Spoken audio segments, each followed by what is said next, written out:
¿Quieres conocer más de tus impuestos? ¿Saber de tus derechos como contribuyente? Sintonízate en Frecuencia Fiscal, un programa de análisis, difusión e investigación. ¿Eres emprendedor, estudiante o empresario? Frecuencia Fiscal es para ti. Te invitamos a ser parte de esta nueva cultura en los impuestos. ¡Comenzamos! Buenas tardes, bienvenidos a su programa Frecuencia Fiscal, aquí por Frecuencia Tech. Nuestros datos de contacto, en nuestro correo electrónico dudas@frecuenciafiscal.com.mx y nuestros canales en YouTube y en Facebook, Frecuencia Fiscal. Bueno, buenas tardes, por ahí el día de hoy tenemos un invitado de lujo, viejo conocido de este programa. Nos acompaña el contador público Hugo René Ortiz Santos, ahora ejecutivo de la jefatura del Servicio de Administración Tributaria. Hugo, bienvenido, buenas tardes. Buenas tardes, ¿qué tal? ¿Cómo estás, Mario? Bueno, pues primeramente un gusto estar nuevamente aquí en la cabina, saludar a Willy, a todos aquí en Frecuencia Tech y bueno, pues estamos aquí de regreso para platicar un poco. Bueno, hoy vamos a hablar un poco del tema de cómo funciona internamente el SAT. Vamos a hablar algunas funciones generales y algunos temas que están viendo internamente el SAT como nuevas funciones. Y bueno, Hugo, platicamos aquí antes de entrar al programa un tema interesante. Hace poco hubo una visita del embajador de Japón a México. Estuvo por ahí, también nos contabas en las instalaciones del SAT. Así es, sí, bueno, Mario, nada más si quieres me regreso un poquito, ¿no? Porque, o sea, para muchos, incluso a lo mejor para nosotros el SAT era como una caja negra, ¿no? Donde, pues de repente salen cosas, se publican, hay que aplicarse, pero no sabíamos ni de dónde vino, ni cómo salió, ni qué pasó dentro de la fábrica, ¿no? Entonces, ahora me toca estar en esa parte de la fábrica, viendo todo el mecanismo, y bueno, pues son cosas muy, muy interesantes. Y dentro de estas, por ejemplo, esta visita del embajador de Japón, donde pues el objetivo primeramente fue acercarse con la, digamos, la nueva administración, por llamarle de alguna forma, y bueno, primeramente pues se presentaron y nos dieron a conocer las empresas que tienen aquí en México, lo que han hecho y, digamos, las situaciones por las que sus connacionales se están enfrentando ahorita en México. Era temas de IVA, diferentes cosas, ¿no? Entonces, sobre esa idea vinieron a decir, oye, ¿qué hacemos? ¿Qué nos está faltando? ¿Qué podemos apoyar? ¿Qué queremos, no? Y también lo interesante era que eran, dentro de la delegación, nada más era una persona mexicana, las otras eran personas japonesas, que la mayoría dominaba el español. Bueno, suena interesante, siendo que es un país, primero, bastante lejano, más sin embargo hay bastantes empresas mexicanas, México-japonesas, digámoslo así, que están operando aquí. Y bueno, finalmente los directivos son personas de Japón y la cultura pues es completamente distinta a la que tenemos nosotros, ¿no? Así es, y para sorpresa mía y de otros que estábamos en la reunión, conocían la legislación fiscal, conocían los tratamientos de IVA, las bases de IVA, el decreto de región fronteriza, o sea, estaban familiarizados con la situación que estamos viviendo y cómo les afectaba, ¿no? Ahí incluso fue una antesala porque también querían empezar a negociar varios APAs. Entonces también estaba la gente, grandes contribuyentes, para efectos de, bueno, preparar las reuniones que eran necesarias y poder lograr esos APAs, ¿no? Hugo, ¿cómo ya internamente en el SAT, bueno, aquí tienes la opción de recibir una delegación, el SAT recibió una delegación para ver temas que le están afectando a sus empresas? Si hubiera otro grupo, otro gremio de empresas, no sé, alemanas, italianas, cosas así, ¿cómo pueden hacer contacto o cuál es el medio para contactar al SAT y exponer sus temas? Sí, normalmente, digamos, hay varios canales, ¿no?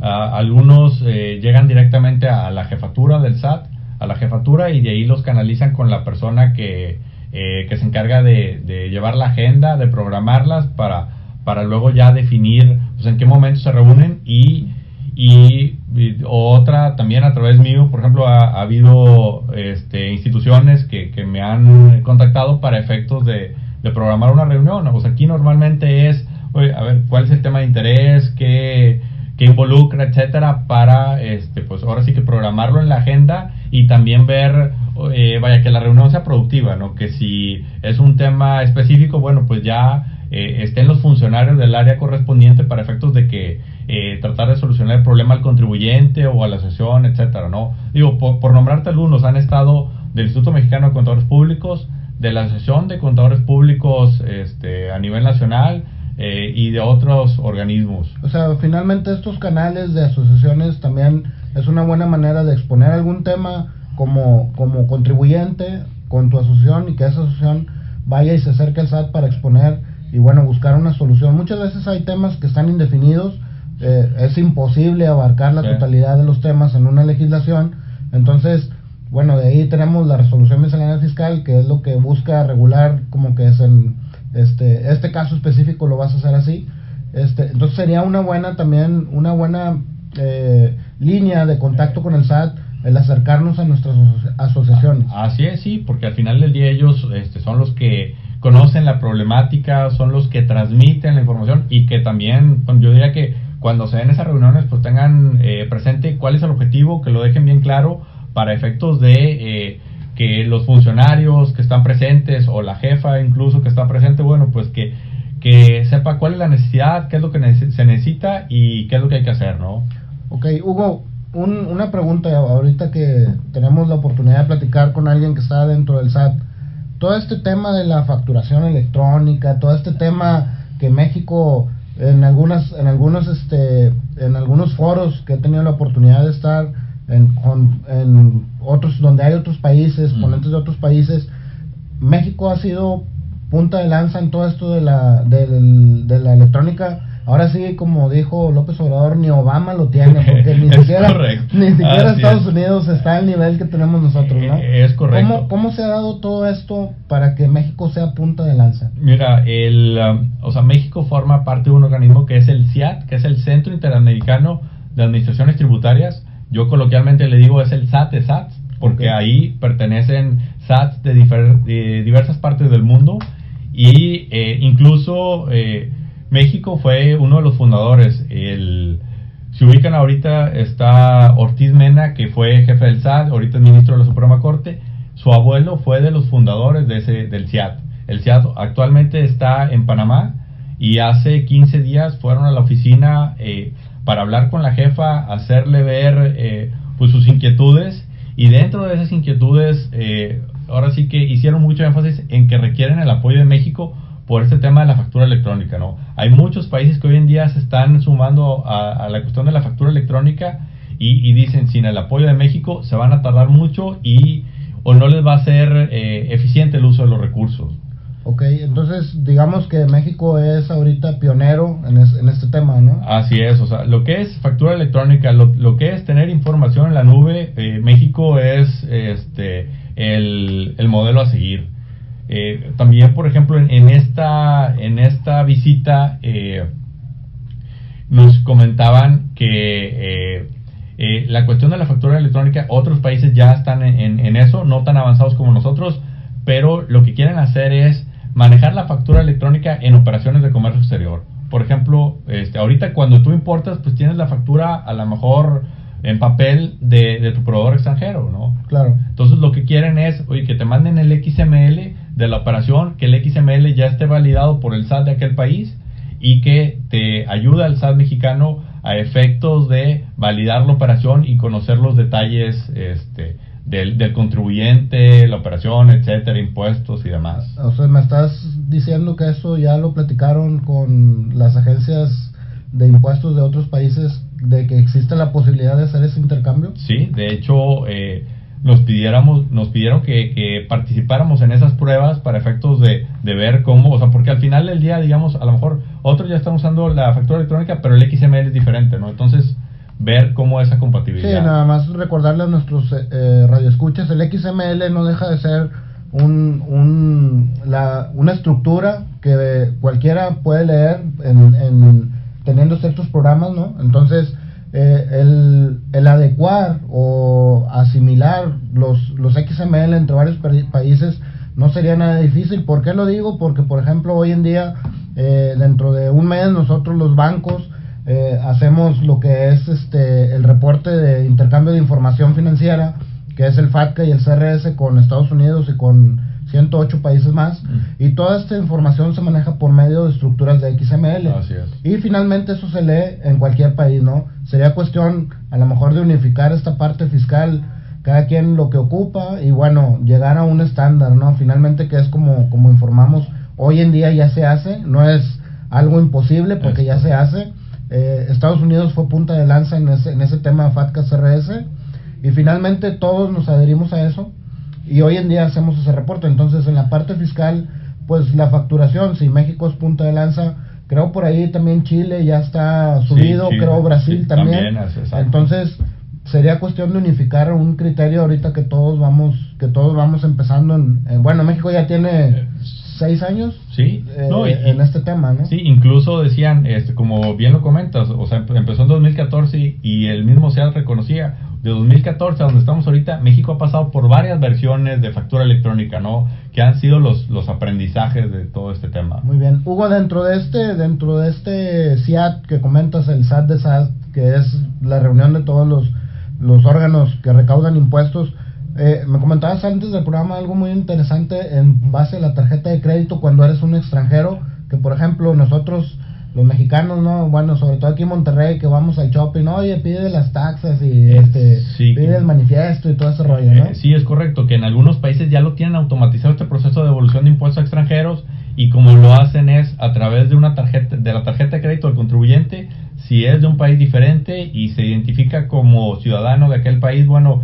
en forma automática en el cargo de la tarjeta, digamos que primero le cargan el IVA y después se lo restan, ¿no? Ok, suena interesante, y bueno, no sería nada difícil porque finalmente las tarjetas de crédito están codificadas. Si ustedes tienen una tarjeta de crédito, los primeros cuatro dígitos son el identificador de un banco, y ningún banco a nivel mundial tiene los mismos 4 dígitos. Entonces, pues no sería complicado para los sistemas simplemente basarse en esos dígitos para saber que la tarjeta es extranjera, ¿no? Así es. Y también, por ejemplo, otra cuestión del SAT que también del SIAT, que estuvieron muy abiertos al tema de intercambio de información. Y intercambio de información no me refiero tanto cuestión fiscal, porque eso depende de cada fisco, sino de prácticas de los fiscos, ¿no? Okay. O sea, y por ejemplo, algo que se está analizando ahorita son las mejores prácticas de los países para efectos de la declaración anual. Muy bien, o sea, finalmente hay este intercambio de cuál es la mejor opción entre todos los fiscos, de cuál es la mejor opción, por ejemplo, de recaudar, la mejor opción de acercarse de información entre las distintas países, administraciones, ¿no? Tributarias, sí. De hecho, el SIAT, que la página es C de casa, I de Ignacio, A de Antonio, T de Tito.org. Ahí hay información hay información privada y hay información abierta al público, ¿no? Para que estos estudios, hay algunos, como repito, son de acceso al público y la gente puede entrar a revisarlos, ¿no? Muy bien. Y ahorita, digo, el tema con la declaración anual, porque se está en un proceso de cambiando lo que es la declaración para personas morales para el 2020. Muy bien. Vienen cambios. Vienen cambios. Suena interesante. Facilitando la vida del contribuyente y aprovechando la información que el contribuyente ya genera. Bueno, no digan que no les dijimos, lo escucharon primero aquí en Frecuencia Fiscal. Tenemos la premisa de que hay probabilidades de cambios en el formato de la declaración anual del próximo año. Entonces, otro tema, como dijimos, es un poco platicar, conocer como contribuyentes qué está pasando al interior del SAT. Sí.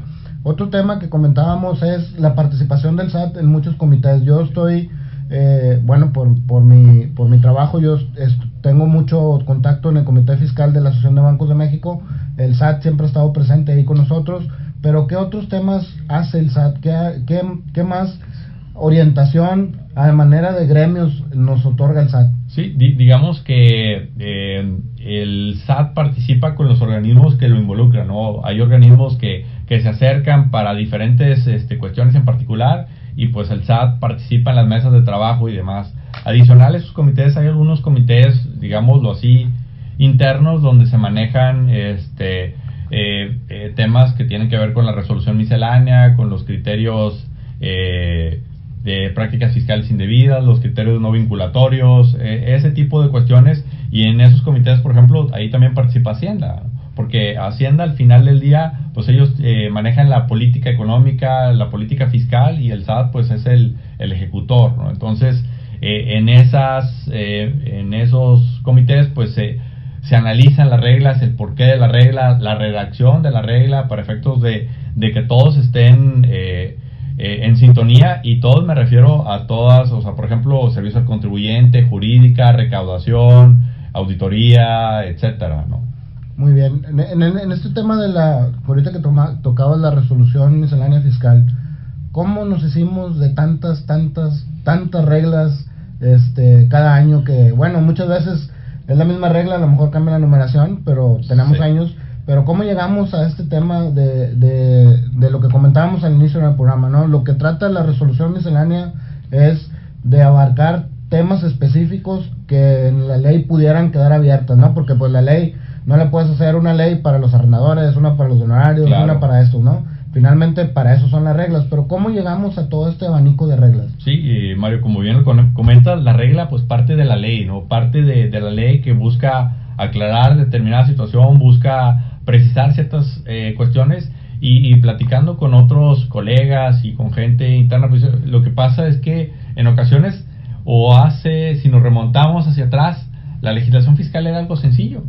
Pero ¿qué sucedía? Oye, pues el contribuyente empezaba a irse por aquí, empezaba a irse por acá, y pues la autoridad al final del día pues trataba de tapar esos huecos que se iban encontrando, y eso a la postre pues ha implicado que la disposición fiscal sea complicada tanto para el contribuyente como para la autoridad.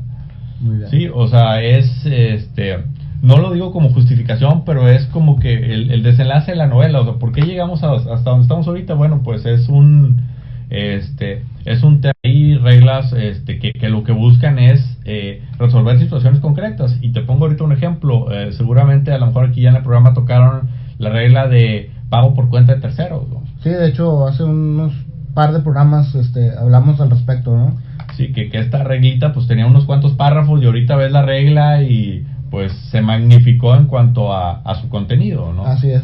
Bueno, esta regla, el objetivo de la regla fue ayudar a un gremio en particular, en el sentido que este gremio recibía los pagos por cuenta de terceros, y cuando la autoridad iba a revisar a los integrantes, pues no tenían cómo justificar que esos recursos que recibían por cuenta de terceros realmente no eran ingresos, ¿no? Ok, y al finalmente, como comentábamos al principio, el origen de una regla en la resolución miscelánea fiscal viene de casos particulares que ya se vieron. Exacto. Y que salieron a la luz en algún momento de que la autoridad tuvo conocimiento de ese tipo de cosas, sí, ¿no? O sea, en ese momento ese gremio se acercó al SAT y le dijo, oye, ayúdame, porque pues estos son pagos por cuenta de terceros, aquí está la documentación, etcétera. Entonces se trabajó para llegar a esta regla, ¿no? Y se trabajó, me refiero, un par de años donde, pues al final, y otro punto importante también, o sea, las reglas en general, digamos que tienen dueños, o sea, y dueños me refiero,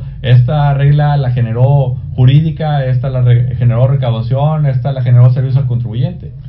Ok, o sea, finalmente dentro del SAT, digamos que en la resolución miscelánea hay reglas que cada una de los departamentos, digamos así departamentos internos del SAT ocupaban normar, vaya, finalmente. Es correcto, sí, y en como aquí va de por medio un complemento dentro del CFDI, y los complementos los maneja servicio al contribuyente, bueno, pues el dueño de esa regla es servicio al contribuyente. Ok, muy bien, pues suena bastante interesante, porque muchas veces dice uno como contador o sí, como asesor, te pones a preguntar cómo es que llegamos a esa cantidad de reglas, ¿no? Finalmente son muchísimas, ¿no? Y por ejemplo, esta regla, o sea, ya está publicada, pero pues por ahí está un proyecto de modificación, adecuar ciertas cosas al tema de la redacción, que por ahí habla de una cuenta, y está la duda si es una cuenta contable, si es una cuenta bancaria, pues es una cuenta contable. Una vez publicada la regla, finalmente, tiene opción, es sujeta obviamente de hacerle mejoras, ¿no? Finalmente, claro, sí, para eso existen las modificaciones a la resolución miscelánea fiscal, que finalmente eso es la función de esas modificaciones, ¿no? Así es. Y también otro dato, digámoslo así, curioso, o sea, cada departamento, como tú ahorita lo comentabas, tiene un área jurídica. O sea, por ejemplo, los servicios al contribuyente tiene un área jurídica que es la que se encarga de la redacción de la regla, de cuidar todo el tema jurídico, y luego ya se consensa con el resto de las áreas, pero ya va digamos, depurada, ¿no? Muy bien, suena muy interesante. Hugo, internamente, muchas veces nos ha tocado, por ejemplo, inclusive como contribuyentes, que vas al SAT y dices, no, es que esto no es de no es de ¿cómo se llama? De la administración de servicio de contribuyente, es de recaudación, es de auditoría, o es de... ¿Cómo saber internamente, o hay alguna parte donde podamos ver estos temas, o por ejemplo la facturación electrónica, a quién le corresponde, a quién le preguntamos, cosas así de ese tipo? Sí, bueno, todo eso está en el reglamento interior del SAT, o sea, en el reglamento, que ese reglamento pues es público, ¿no? Así es, pues ahí vienen las administraciones, y nada más así para, a manera rápida y para ubicar a los radioescuchas, o sea, está lo que es la jefatura del SAT, que está, digamos, a mero arriba, y luego están los administradores generales, que ahí está jurídica, recaudación, servicio al contribuyente, auditoría, aduanas, y luego de ahí están los administradores centrales. Y en esos administradores centrales donde ya está un poco más repartido, por decirlo así. Digamos, en servicio al contribuyente está la administración general, y luego de ahí se descuelga una que tiene que ver con medios electrónicos, que es la que maneja factura electrónica, toda esa cuestión. Está otra que tiene que ver con el padrón de contribuyentes, otra que tiene que ver con el RIF, y así cada una. Entonces, para identificarlo nosotros, o sea, ahora sí que un mortal común y corriente, pues primeramente sería ver si recibieron un documento, quién está emitiendo el documento, porque normalmente ahí se especifica quién lo emite para efectos de poder ver hacia dónde vamos, porque también hay administraciones que tienen las mismas facultades. Y te pongo un ejemplo, ¿no? Correos electrónicos que se reciben, o temas también de buzón tributario, puede ser que los mande AGAF, puede ser que los mande recaudación, o también puede ser que los envíe grandes contribuyentes, ¿no? Entonces es importante saber de dónde viene para luego poder hacer la gestión necesaria. Sí, cuando un contribuyente, y es una duda que surge comúnmente, hoy en día te mandan notificaciones por el buzón. Finalmente tiene que venir, y si viene identificado quién te está haciendo el requerimiento. Así es. Cuando nosotros contestemos, digámoslo así, que también se contesta por medio del buzón, finalmente a esa administración es a la que tenemos que dirigirle la contestación, vaya. Es correcto. No lo puedo hacer, si lo hago de manera general, que Servicio de Administración Tributaria, sí. Si lo hago de manera general, corro el riesgo de que no sea tomada en cuenta mi respuesta. Pues sí, o a lo mejor va a llevar más tiempo porque no se va a canalizar por el conducto, sino que a lo mejor va a llegar alguien, va a ver, oye, SAT, está en general, bueno, a ver, investigar cuál es el vínculo, y pues al final del día ese va a ser tiempo que va a jugar en contra del contribuyente, ¿no? Entonces sí, ese punto es muy importante, y digo, qué bueno que lo mencionas, el tema de que estén los datos de contacto, que estén actualizados. Sí, bueno, ese es un tema que ha hecho una fuerte campaña el SAT para que todos tengamos nuestro buzón tributario activo. Recomendación a nuestros contribuyentes: si tienen su empresa en manos de un contador, bueno, pues que el contador por lo menos ponga el correo de él, o ponga lo ideal y lo recomendable. Se los comentamos como profesionistas en la parte fiscal. Siempre va a ser lo recomendable el correo del contribuyente, porque finalmente de contador puedes cambiar mañana, pasado mañana, y ya se quedó ahí registrado. Así es. Y si no estabas tú como contribuyente, pues bueno, ya se perdió ahí la comunicación, ¿no? Y hay que recordar que el buzón tributario, bueno, son 3 días, lo leíste, no lo leíste, ya empieza a correr el plazo, ¿no? Así es, sí. Bueno, aquí también, o sea, puedes tener varios correos, sería conveniente tener varios para efectos de no caer en esta situación. Sí, muchas veces se registra nada más uno, hay oportunidad de registrar varios, pero siempre va a ser importante que el contribuyente, el dueño de la empresa, digámoslo así, esté enterado de los temas, ¿no? Así es. Y ahorita que mencionas eso de los correos y buzón tributario, también algo con lo que se está trabajando es también un poco en la redacción de esos temas, que esté un poco más entendible, porque a veces la costumbre es el contribuyente, lo recibí y se lo manda al contador y ni se enteró de qué se trataba, ¿no? Es correcto. Y al menos lo que se busca es que tenga una idea general: oye, debes un impuesto, esta información no cuadra, se te pasó a presentar esto, o sea, que en términos generales tenga noción de por qué le está llegando eso, y ya ahora sí que lo vea con el contador o con la persona de confianza para ya poderlo atender. Ahorita que tocas este punto de los correos, ¿cómo llegamos al tema de las cartas de invitación? Porque pues finalmente te llegan por el buzón tributario, sí. Y como bien dices, el contribuyente, peligro, y empieza a bombardear al contador, ajá, ¿no? Finalmente, ¿cómo funciona este tema? ¿Son parámetros? ¿Es el sistema? Internamente, ¿cómo lo manejan? Es que son diferentes, digamos, cruces de información que se hacen. No sé, te pongo un ejemplo, no sé, en tu declaración anual, los ingresos versus los XML que emitiste en el año, ¿no? Y puede ser que a lo mejor tuviste problemas con tu sistema y no se cancelaban los XML, entonces aparecen vivos. Y a la hora que la autoridad compara esos parámetros, pues dice, oye, me declaraste menos ingresos. Y a lo mejor no es así, simplemente faltó cancelar algunos XML, ¿no? Ok, y ahí es donde se dispara la invitación de revisa tu situación, porque estoy detectando esto, ¿no? Y así son diferentes cruzos, el IVA de la DIOT con el IVA del DIP, por ejemplo.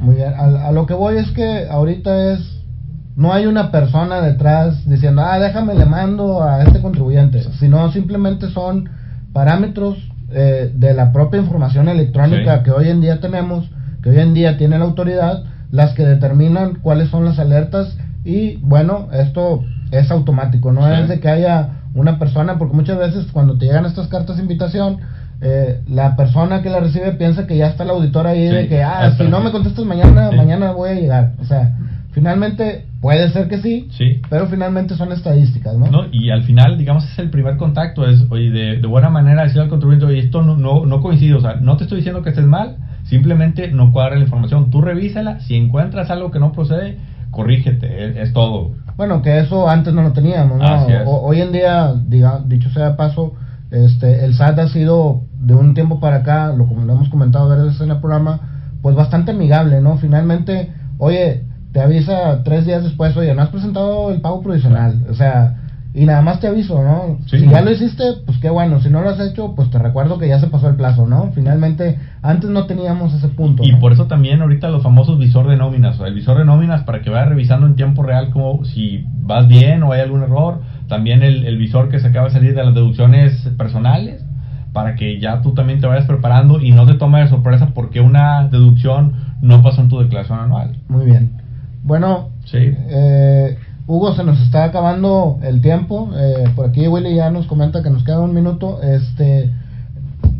¿Qué viene de futuro para el SAT? ¿Qué viene para los contribuyentes? Pues, o sea, todo es un tema básicamente electrónico, ¿no? Se busca aprovechar más la información y no solo por cuestión de fiscalizar, o sea, facilitar la vida al contribuyente, que a lo mejor va de la mano la fiscalización o se traduce en fiscalización, pues desafortunadamente sí es.